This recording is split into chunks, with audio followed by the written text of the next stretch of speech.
نوری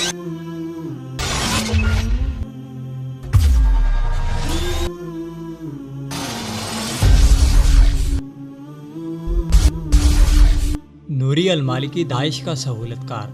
عراق میں سرگرم شدت پسند تنظیم داعش اور ایران کے گٹھ جوڑ کے حوالے سے بہت سے شواہد اس سے قبل بھی منظر عام پر آ چکے ہیں، جس میں کڑیوں سے کڑیاں ملائی جائیں تو بہت سے مقامات پر ایران اور داعش غیر محسوس طریقے سے ایک دوسرے کو سہولت فراہم کر رہے ہوتے ہیں۔ لیکن اب ایرانی مفادات کے لیے تختہ مشق بننے والے عراق سے ہی اہل تشیع یہ کہنے پر مجبور ہیں کہ داعش کی سہولت کاری کے لیے ایران اور ایران نواز عراقی حکمران ایک ہی پیج پر ہیں۔ عراق کے اندر ایران کی جانب سے پراکسی وار اور اس میں عراقی شیعوں کو جھونکنے کے خلاف آوازیں اٹھنے کا سلسلہ کافی عرصے سے جاری ہے، جبکہ عراقی حکمران اور دیگر مقتدر قوتیں ایران کو عراق پر مسلط کرنے پر ایک دوسرے کو ذمہ دار ٹھہراتی رہی ہیں، جبکہ عام عراقی عوام بھی ایرانی مسلط کردہ جنگ سے عاجز آ چکے ہیں، کیونکہ وہ سمجھ چکے ہیں کہ ایران اپنی توسیع پسندانہ پالیسیوں کے تحت انہیں قربانی کا بکرا بنا رہا ہے۔ اسی حوالے سے عراق کے سرکردہ شیعہ رہنما مقتدی صدر کے مندوب نے الزام عائد کیا ہے کہ سابق عراقی وزیر اعظم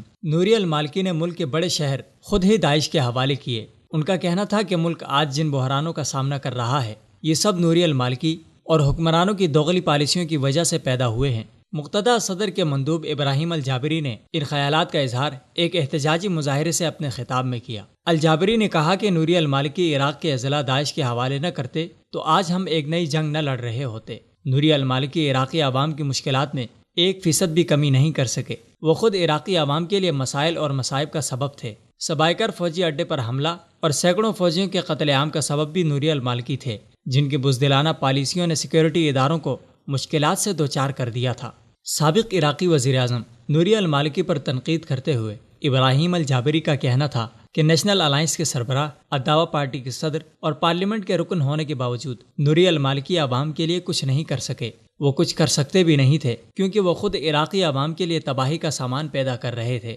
الجابری کا یہ احتجاج اور سابق عراقی وزیر اعظم کو اس سارے قضیے کا مجرم ٹھہرانا دراصل عراق کی موجودہ حکومت اور اپنے سرپرست ایرانی ملاؤں کو یہ باور کرانا ہے کہ عراق میں اپنی ہی پیدا کردہ تنظیم داعش کی سہولت کاری کر کے ان کے ذریعے عام لوگوں کا قتل عام کرنے کا سلسلہ ختم ہونا چاہیے۔ مقتدی صدر کے نمائندے کا عراقی حکومت کو عراق کی جنگی صورتحال کا ذمہ دار ٹھہرانا ثابت کرتا ہے کہ عراقی حکومت نہ صرف ایرانی کٹ پتلی ہے، بلکہ اس کے توسیع پسندانہ مشن میں شریک ہو کر اپنی ہی عوام کو خاک و خون کی وادی میں دھکیل رہی ہے۔